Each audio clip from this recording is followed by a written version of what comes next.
사랑하는 성도 여러분, 예수를 만나고 나서 여러분들의 삶에 어떤 변화가 생기던가요? 나 참 평안해졌어. 아니면 나는 친구들 다 끊겼어. 아니야. 나는 예수 믿고 난 다음에 막 더 혼란스러워. 내가 예수 믿는다니까 막 싫어해서 박해하는 가족도 생겼어. 어떤 거예요? 어느 땐 이것이 막 동시에 찾아오기도 하지요. 사울이라는 사람은 인생 경랑기를 만났습니다. 강한 빛 앞에 예수님을 만나 고꾸라치고 극적 만남을 한 것도 그랬지만 그렇게 만나고 난 다음에 그의 삶이 너무 힘들었어요. 박해 때문에. 예수 믿으면 하나님이 보호하사 꽃길 가야 하는데 영적 세계는 그렇지 않을 수도 있어요. 이 사도 바울 당시에는 사울이 받았던 이 박해를 보면 예수 믿는 사람들 죽이겠다고 갔잖아요. 이 동료들도 다 합세해서 유다의 큰 그룹을 형성하고 있는 본질인데, 아니 이 친구가 예수 만나 인생이 싹 바뀌어버렸단 말이에요.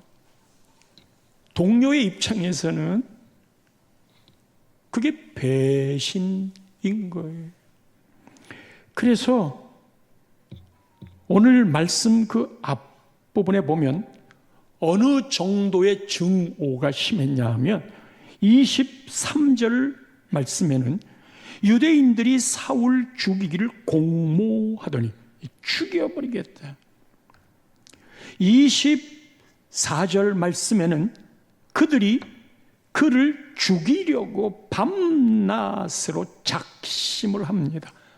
오죽했으면 그 다음 절에는 밤에 광주리에 담아서 성벽에서 달아내립니다. 예수 믿고 난 다음에 만난 일이에요. 오늘 본문 29절 말씀에도 사람들이 죽이려고 힘쓰는 거예요. 그러니까 30절에 보면 형제들이 알고 가이사랴로 데리고 내려가서, 다소는 고향이거든요. 고향 가가지고 숨어 있어라 하고 보낸 겁니다.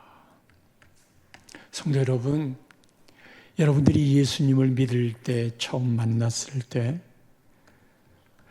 가족이 반대하는 것을 넘어서서 집 나가라, 옛날에는 호적에서 끊어버리겠다고 박해 없었던가요? 직장에서 주일날 교회 간다고 어려움 없었던가요? 함께 사귀던 남자친구가 교회를 여자친구가 나간다고 나가지 말라고 연인 사이의 그 문제로 오히려 둘이 사랑했던 마음들이 갈라지지는 않았나요? 예수를 믿는다는 건 그런 면에서 생명의 대가가 있는 것이요. 그 말은 다른 말로 말하면 예수 믿는 것은 그 안에 생명이 있다는 말이고, 예수 믿는 건 취미나 교양이 아니라는 말이지요. 자, 지금까지 살아왔던 동료들이 죽이려고 하니 예수 믿고 설 자리가 없잖아요. 아니 있지. 예수 믿고 나면 교회에서 반겨줄 거 아니에요. 그래서 교회를 간 거예요. 예루살렘 교회를 갔어요. 오늘 본문 26절 시작에 이렇게 말합니다. 사울이 예루살렘에 가서 제자들을 사귀고자 하나. 이제 예수 믿었으니까 예수 믿는 사람들하고 사귀어야 되잖아요. 그러려면 교회를 가야 되잖아요. 여기 말하는 예루살렘이라고 하는 거는 결국 제자들을 만나려면 교회에 가는 거예요. 초대교회 예루살렘 교회인 거예요. 그런데 사람들이, 제자들이, 예수 믿는 사람들이 전부 다 두려워하는 거야. 왜? 제자됨을 믿지 아니하니. 저 친구 예수 믿는 우리 죽이려고 했어. 저 그냥 가면 쓰고 온 거야. 여러분, 이 시점이 갈라디아서 1장 18절을 보면 이렇게 말을 합니다. 지금 예루살렘에 가서 제자들을 사귀고자 한 그 시점이 그 후 3년 만에 내가 게바를 방문하려고, 베드로죠, 예루살렘에 올라가서 그와 함께 15일을 머무는 동안이라고 그랬어요. 3년 후야. 17절 한 절 위를 올라가면 그동안 어디 있었는가? 회심을 하고 난 다음에 바울이 어디 있었는가? 사울이 어디 있었는가? 나보다 먼저 사도된 자들을 만나려고 예루살렘으로 가지 아니하고 아라비아로 갔다가 막판에 다메섹으로 돌아갔어요. 그래서 주석가들은 이 아라비아 광야에 3년을 머물렀다. 아라비아 광야 3년은 예수님 공생이 시작하기 전에 40일 금식기도 하시면서 철저하게 하나님을 만나고, 모세가 40년은 왕자로 있다가 그리고 40년은 이스라엘 민족의 지도자로 세워지기 전에 광야에서 40년 그의 안에 십보라를 얻고 두 아들을 낳아서 양만 치는 목자로 40년 살았어요. 거기서는 철저하게 하나님을 만나는 작업인 거예요. 사도 바울 죽이려고 달라붙었다가 예수 만나 아라비아 광야 3년을 보냈는데, 그리고 난 다음에 3년 만에 예루살렘을 방문한 거예요. 다시 26절을 보면 3년 만에 예루살렘에 왔지만 3년이 지났는데도 제자들의 기억 속에는 과거에 사울이 했던 그 행적들이 떠나지 않는 거예요. 다 두려워했어. 예수 믿는 자를 죽였던 공포의 주인공.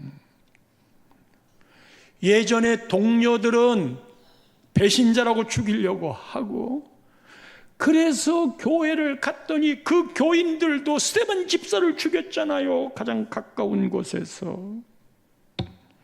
그 천사 같은 스데반 집사, 선교의 활동도 열심히 했던 스데반 집사, 자기 영을 부탁하고 죽인 사람을 용서해달라고 하는, 죽으면서까지도 그렇게 했던 스데반 집사, 같이 신앙생활 했잖아요. 그런데 그를 죽여버린 게 스데반이란 말이에요. 저 자식이 그랬는데. 받아주어야 한다는 이성은 맞아요. 그런데 예수 믿었으니까 교회, 다른 교회 갈 수도 없어. 교회가 없으니까. 예루살렘 교회 하나밖에 없거든요. 이성적으로는 같이 신앙생활을 해야지 그러지만 감정적으로는 저 자식하고는 나 같이 못해, 안 하시려, 그런 거. 이성을 따를까요? 감정을 따를까요? 이 두 개가 겹칠 때는 사람은 감정부터 반응을 하잖아요. 청춘 남녀가 둘이 연애를 했어요. 그리고는 서로 헤어졌어요. 물론 같은 교회를 다녔어요. 예, 그리고 헤어졌어요. 그리고 둘 다 결혼을 했어요. 형제 부부는 교회에 남았고 자매 부부는 남편을 따라서 지방으로 갔어요. 나중에 자매의 남편이 다시 서울로 발령을 받아서 올라오게 되었어요. 그러자 그 자매님이 저에게 목사님, 다시 나눔의 교회에서 신앙생활 하고 싶어요. 하게 될 거예요. 할 거예요. 우리 교회 오고 싶어 했어요.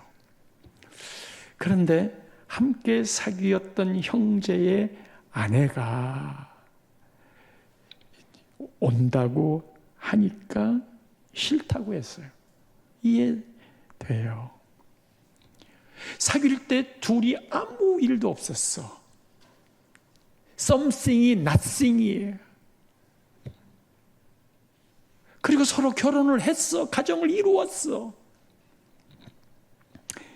그런데 아내가 이성적으로는 아무 문제가 없고 같이 신앙생활을 해야 하지만 한때는 당신을 좋아했던 그 자매하고 같이 같은 전도회에서 같은 또래로 신앙생활, 같이 집사직분 받고 신앙생활 하는 게 이성적으로는 문제가 하나도 없는데 당신을 좋아했던 그녀와 신앙생활 하기가 나 싫다. 그거는 감정적인 부분이잖아요. 사울이 와야 할 곳이 예루살렘 교회인 거 잘 알아요. 그리고 받아줘야 된다는 것도 알아요.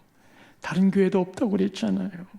그런데 감정적으로 싫은 거예요. 그러니 이제 방황할 수밖에 없는 사울이었어요. 안팎으로 그를 받아주는 곳이 없어요. 그렇다면 그의 복음 사역의 길, 예수님이 택하셔서 이방 사도로 전 세계 복음을 전해야 될 그 일도 꺾이고 마는 거예요. 그런데 반전이 일어납니다. 28절 오늘 본문에 보면 이렇게 이야기해요. 사울이 제자들과 함께 있어 예루살렘에 출입하며 제자들과 함께 있다고 그랬어요. 제자들이 두려워했는데 지금은 함께 있는 거예요.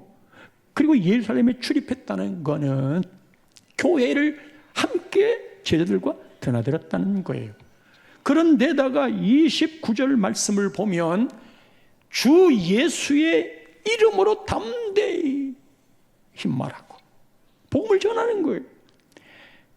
그리고는 변론하니,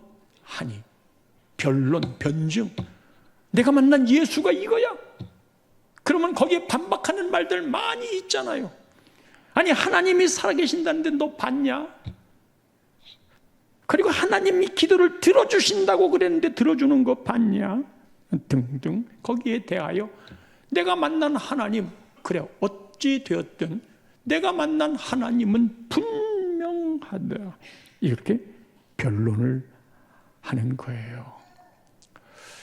26절은 두려워했고 의심했어.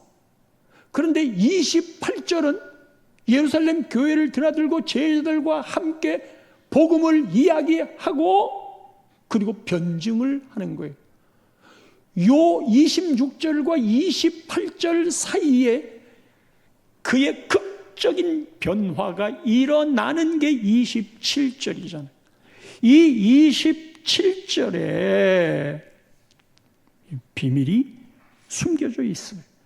27절 말씀 보면 바나바라는 사람이 바나바가 데리고 사도들에게 갔어요.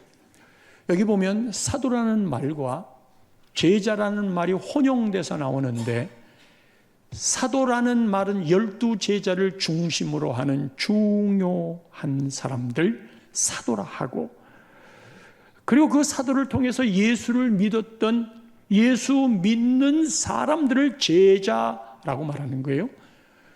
그러니까 교회 안에서 제일 중요한 당회격을 이끌어가는 분들이 사도 12제자였어요. 먼저 바나바가 사울을 데리고 사도들에게 갔지요. 그분들이 이해를 해야만, 그분들이 설득이 되어야만 그분들이 말을 해줄 수 있을 것이니까 가가지고 한 말이 3가지를 한 거예요. 지금으로 말하자면, 장로님, 지금 이 사람은 아시다시피 예수 믿는 우리를 죽이려고 했고 스데반 집사도 그렇게 짱을 냈는데, 그런데요, 이 사울이 다메섹에서 죽이려고 가던 길에서 첫째 어떻게 주를 보았는지, 이건 팩트예요. 그 강한 빛 앞에 고꾸라진 것도. 그런데요, 이게 바울이 택한 게 아니잖아요. 바울은 죽이려고 갔는데 그가 강한 빛 앞에 고꾸라진 이거는 예수님이 택하신 거잖아요. 두 번째는 주께서 그에게 말씀하신 일, 이건 사명이에요. 이방인의 사도가 될 것을 이야기한 사명. 이 사울은 하나님이 사명을 위해서 불렀다. 성도 여러분들도 모두 주께서 부르실 때는 사명이 있습니다. 이렇게 신앙이랍시고, 이런 표현 죄송하지만 변화된 것 없이 주를 위해 하는 일 없이, 주를 위해 하는 것은 교회를 향하여 하는 일이에요. 그냥 그렇게 세월을 흘러가. 그리고 마음속에는 나는 예수 영접했으니까 천국 가겠지. 하나님이 그것도 믿음되어 참고하시겠지만 사명이 뭔데? 택해서 어쨌다는 건데. 이 사도들은 그 사명을 잘 알아요. 예수님이 부를 때 12제자들 어떻게 불렀는지 잘 알아요. 그것이 통하기 때문에 예수님이 사울을 어떻게 불렀는지, 사명을 맡겼는지, 우리도 그런 사명을 받은 같은 사람들 아닙니까? 모두의 마음에는 저 자식 저거 예수 믿는 거 죽이려고 했던 놈이야 라는 생각을 12제자인들 안 갖겠어요? 그 다음에 세 번째, 다메섹에서 예수 만나고 나서 그가 어떻게 예수 이름으로 담대히 말했는지, 복음을 전했는지, 어떻게 담대히 복음을 전했는지. 여러분, 예수를 만난 것의 가장 강한 특징은 예수에 대한 이야기를 하는 겁니다. 이번 주일은 영혼 초청 주일인데, 여러분 마음에 나는 주변에 전할 사람이 없어, 교회 오라 할 사람이 없어, 오라고도 했는데 매번마다 아무도 교회에 정착하지 않았어. 그래서 내가 해본들 소용도 없어. 그거는요, 속고 있는 거예요. 그거는요, 내가 예수를 만났다는 그 증거의 확실한 증표를 보이지 못하는 거예요. 어떤 게 증표를 보이는 건데요. 1년에 2차례 영혼 초청을 합니다. 오늘은 노방전도도 함께 합니다. 교회 안에서 모든 신앙은, 여러분, 신앙을 위한 거라면 모두가 다 내 생각 일단은 접어놓고, 교회에서 하는 일은 내 신앙을 위해서 하는 거구나. 그건 교회에서 하는 일을 따라가야 내 신앙이 자라는구나. 그런데 내가 내 카테고리를 내가 딱 정해놔요. 그 틀을 짜놓고 이 틀 외에는 안 된다라고 대부분 그렇게 신앙을 하는 겁니다. 말했잖아요. 영혼 초청 주일은 우리가 뭐 이것도 하고 저것도 하고 기도도 하고 또 성경 공부도 하고 예배도 열심히 드리고 제자 훈련도 다 받고 그렇게 한 거를 다 온상에서 한 거예요. 그 온상에서 나는 잘 자랐지. 그런데 온상에 있던 거를요 반드시 모는 이제 밖으로 온상 밖으로 나가서 심어야 돼요. 뜨거운 햇볕도 견뎌내야 돼요. 그래야 열매를 맺는 거예요. 그 뜨거운 햇볕, 그리고 강한 바람, 그냥 막 장맛비가 쏟아져도 거기서 살아남을 수 있는 힘을 얻어야 되는데 모두 온상에 앉아 있고 싶어요. 그래서 교회적으로 광야로 내모는 거예요. 모든 신앙에는 다 광야로 가는 길들이 있었어요. 그러면 여러분들은 교회에서 하는 일이 우리의 신앙 내 신앙을 위해서 필요한 거다.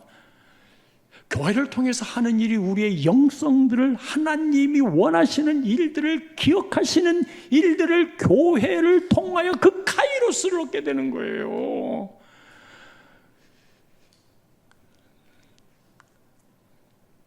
그런데 해도 안 오는데요. 해도 들어먹지도 않는데요. 그렇게 말해도 싫다고 그러는데요. 일단 그 사람들의 구원 받고 안 받고 하는 거는 그건 하나님 몫이에요. 어쩌면 그날 여기에 오는 것도 안 오는 것도 하나님의 주권이에요. 그러면 하나님의 주권이면 나와 관련된 게 뭐냐? 그건 딱 하나예요. 그렇게 하자고 했는데 네가 예수의 이름으로 담대히 말했니? 바로 그거예요. 하나님 우리에게 책임을 묻는 건 네는 입도 뻥끗하지 않았구나. 말하지 않았네. 그래서 이 모든 걸 다 순종이라는 말로 다 아우르는 거거든요. 그렇게 하면 많든이야 적든이야. 그러니까 이걸 하면 나는 없어요. 왜 사람이 없는 줄 알아요? 안 찾아보니까 없는 거야. 그런데 하나님께 교회에서 이게 영혼 초청을 하는데 하나님 저도 거기에 같이 마음을 맞춰야 되잖아요. 근데 하나님 없어요. 말할 사람이 없어요. 그것도 자기가 카테고리를 딱 정해놓은 거야.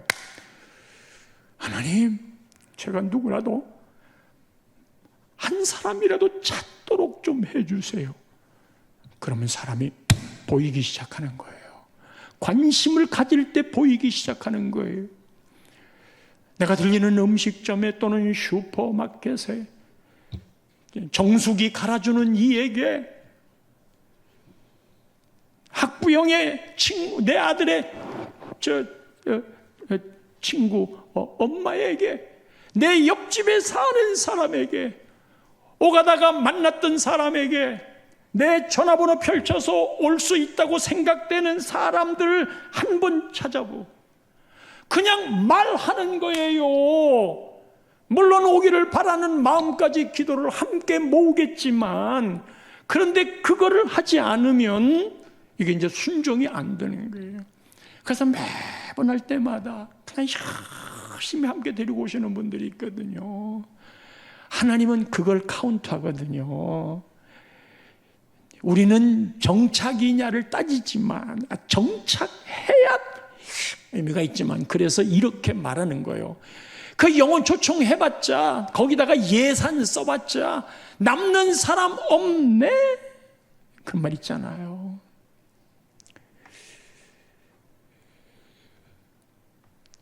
그 일을 할 때 어떻게 하든지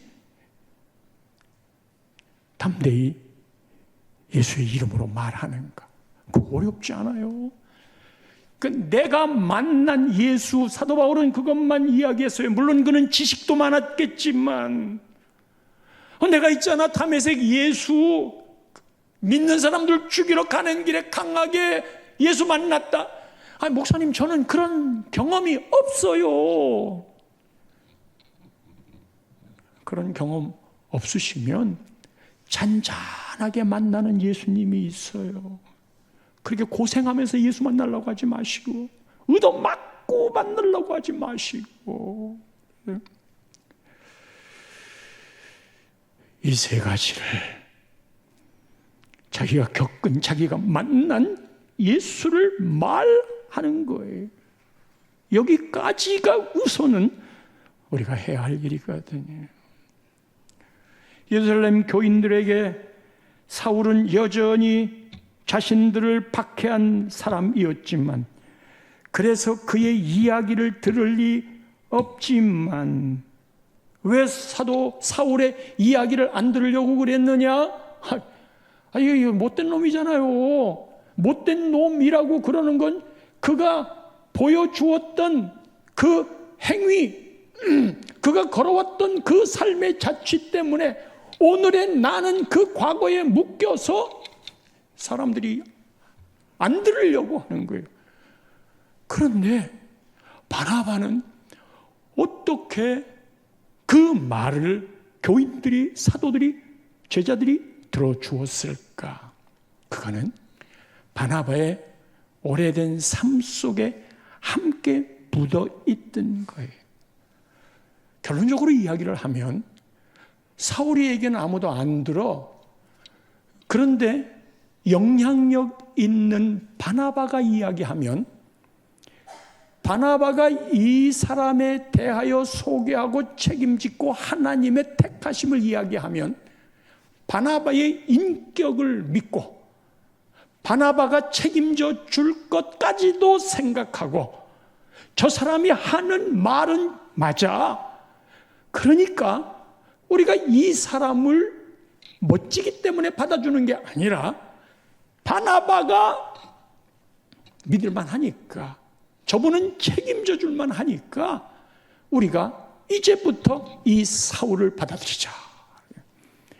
교회 안에 이렇게 서 있는 사람들, 그 교회 분위기를 만들어가요. 그렇다면 바나바가 어떤 영향이 있었는데, 바나바 4장에 소개했던 바가 있잖아요. 사도행전 4장 36절에 보면, 구브로에서 난 레위족 사람이 있으니 이름은 요셉이라, 원명은 요셉이야. 그런데 사도들이 그에게 별명을 붙여주어서 바나바라. 이 바나바라는 이름은 번역하면 위로의 아들이라. 이름 대신에 별명이 더 많이 쓰이는 거예요. 근데 별명은 위로야, 위로자야, 위로의 아들이라. 당시에는 언제나 늘 그런 상황이지만, 정치적으로는요 로마의 속국이에요. 식민지의 주권이 없어요. 경제적으로는요 포도원의 일꾼을 부르는 것처럼 인간 시장에서 매일 사람을 불러가, 나를 오늘 안 써주면 나 오늘 일당 없으면 못 먹는 거예요. 경제적으로 그렇게 열악했어요. 종교적으로는 예수님의 혼냄의 사건도 많이 있었지만은, 율법주의, 위선, 형식주의, 생명을 잃고 그런 것들이 가득 종교 지도자들에 의해서 흘러갔어요. 교회를 와도 재미가 없어. 교회를 와도 마음이 다쳐. 교회를 와도 정죄하는 것 같고 지적질하는 것 같고, 그래서 모두 그러잖아도 어려운 인생의 무거운 짐을 지고 살고 가는데, 그때 바나바가 성도님 오셨어요. 반가워요. 봄바람에 훈풍 쳐라. 위로를 주는 거예요. 위로를. 그런데다가 이 사람이 자기 밭을 팔았어요. 그리고 그것을 팔아서 전부 다 사도들의 발 앞에 교회에 헌금을 한 거예요. 자기 재산을 팔아서 교회에 헌금했어요. 우리는 그런 부분에 감동하잖아요. 특별히 재산의 문제와 관련지어 모두가 다 재산을 모으려고 하고 돈 얻으려고 그러고, 그런데 그 귀한 하나님 다음으로, 우리 생각에, 그러나 하나님만큼이나 만몬으로 소중한 그 물질을 우리는 그것을 위해서 쫓아가고, 그것을 위해서 오늘도 살아가고, 그게 있으면 행복하고 그게 없으면 불행하다고 생각하고, 그래서 로또라도 대박 나게 해주세요가 하나님께 기도하고, 그런데 그거는 뜻한 대로 되지 아니하고, 그리고 그 돈 있으면 내가 하나님을 위해서 쓰겠다고. 돈이 있으면 하나님을 위해서 쓰는 거는요, 지금 내가 지금 100만 원, 50만 원을 벌면 50만 원 11조를 구별을 하는 작은 것부터 시작이 돼야지, 근데 큰 거 있으면 절대 아까워서 못합니다. 그리고 하더라도 자기 생색을 내려고 합니다. 얼마나 교인들이 존경하겠어요. 이 부분 앞에서는 그게 아무나 못하지라고 하는 거예요. 그래서 아나니아와 삽비라가 이 흉내를 내려고 자기들도 재산 다 팔아서 놨다 했지만, 바나바처럼 자기들도 존경받으려고 그 중에 딱 챙겨서 감춰놓고, 이게 다드냐? 예, 쓰러져 죽고, 아내도 다드냐? 예, 다 즉시 즉사했잖아요. 안 드린 것 때문이 아니라 이 거짓 때문에, 명예를 생각하는 것 때문에 그렇다고 이미 다 지나갔잖아요. 그런데다가요, 골로새서 4장 10절을 보면, 나와 함께 갇힌 아리스다와 바나바의 생질 마가와, 이 마가에 대하여 너희가 명을 받았음에 그가 이르거든 영접하라. 그러니까 지금 골로새 교회에 바울이 편지를 쓰면서 마가를 영접하라고 명한 거예요. 나중에 데살로니가 후서에는, 디모데 후서에는 디모데에게 마가를 데려와라, 저가 나에게 유익하니라. 지금 사도 바울이 말하는 거예요. 그런데 이 사도 바울이 바나바하고 1차 전도 여행을 갔을 때 끝나고 날 즈음에 아주 심하게 다투었어. 왜 그러냐 하면, 이 마가 청년이 따라다니다가 너무 선교하는 게 힘이 드니까 중간에 안 해버린 거예요. 그러니까 바나바는 마가를 데리고 가자.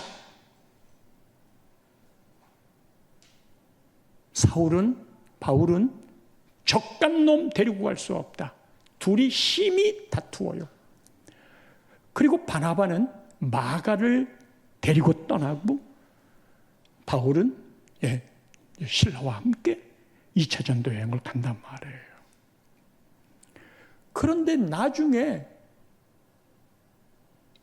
이 바울이 마가를 데려와라, 저가 나에게 유익하다. 그러면 이 대목에서 바나바의 생질 마가니까 바나바와 마가의 관계가 외삼촌이고 조카인 거예요. 외조카인 거예요. 외조카를 생질이라고 부르는 거예요. 그러면 마가의 어머니가 마리아야, 마가의 어머니 마리아하고 바나바하고 서로 남매지간이에요. 그러니까 바나바가 마가 어머니의 남동생이었는지 오빠였는지 몰라, 누나였는지 여동생이었는지는 모르지만 둘이 남매지간인 거예요. 그런데 여러분, 예루살렘 교회의 출발이 어디에서 이루어진 거예요? 마가의 다락방에서. 마가의 다락방을 내놓는 주도권이 그때 엄마에게 있었어요. 마가가 아니고. 그리고 그게 120명이나 모이는 큰 다락방이에요. 꽤 살았어요. 그러면 거기가 개척교회로 내놓은 건데, 이 개척교회로 내놓은 내 누이 내지는 저 동생이었던 이 마리아와 함께 마가의 그 집에서 개척교회를 이룬 사람이라면 어깨에 좀 힘 좀 들어갈 만하잖아요. 그 정도는 되잖아요.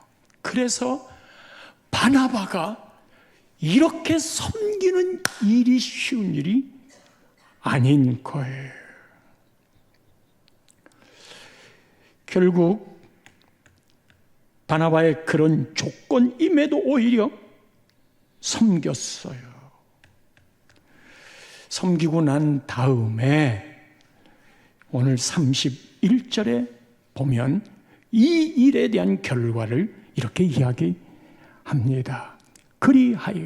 그리하여라는 건 앞에 있는 원인들, 그로 인하여 그 결과가 교회가 평안하여 든든히 서가고,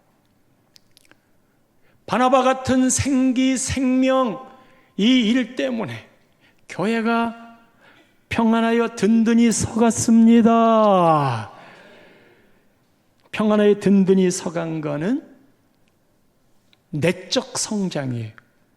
두 번째는 주를 경외함과 성령의 위로로 진행했어요. 이건 영적으로 성장한 거예요. 세 번째는 그렇게 하면 수가 더 많아지니라. 수가 더 많아져야 돼요. 생명의 자리에는. 이거는 외적인 성장입니다. 그리하여 교회가, 오늘 설교 제목입니다마는, 그리하여 나눔의 교회가 그렇게 바꾸어서 뒤에 읽어보겠습니다. 시작. 그리하여 나눔의 교회가 평안하여 든든히 서가고 주를 경외함과 성령의 위로로 진행하여 수가 더 많아지니라. 성령의 능력으로 부흥하는 교회입니다. 예, 있잖아요. 사울이 바울이 되어 위대한 사도가 된 것, 첫째, 예수님이 그를 강하게 만났어요. 예수님이 강하게 만나기 전에는 전초 작업이 스데반 집사가 순교하면서 저들의 죄를 용서해 달라고, 내 영혼을 아버지께 부탁한다고 천사처럼 죽었어. 자기는 죽이는데 용서해 달래. 그것이 자기의 내면에 자리매김되었을 거예요. 그리고는 극적으로 만난 눈 못 뜰 때 아니아니아를 통해서 눈을 떴어요. 이제 신앙의 시작이 된 거예요. 이 신앙의 시작은 우리 모두 다 됐습니다. 그러나 신앙의 시작이 됐으면 그를 인도해주고 양육해줘야 될 사람이 필요해. 그게 바로 바나바였어요. 이 바나바가 양육을 하고 지켜봐 주면서 위대한 사도, 우리 교회 셀 리더가 그 역할들을 감당하고 있는 것이지요. 신앙의 성숙은 그렇게 나 홀로 되는 게 아니라 예수님이 택하셨고 스데반이 자극을 주었고, 그리고 아나니아가 신앙의 출발에 눈을 뜨게 했고, 이것을 끝까지 함께 하면서 양육하고 지켜준 게 그게 바나바입니다. 사랑하는 성도님들은 누가 나의 바나바였습니까? 신앙은 홀로 설 수 없는데, 그래서 나를 이렇게 키워준 바나바가 누구였습니까? 다른 말로는 나는 또 누구의 바나바가 되었습니까? 이 질문 앞에 대답할 수 있는 성도님들 되시기 바랍니다.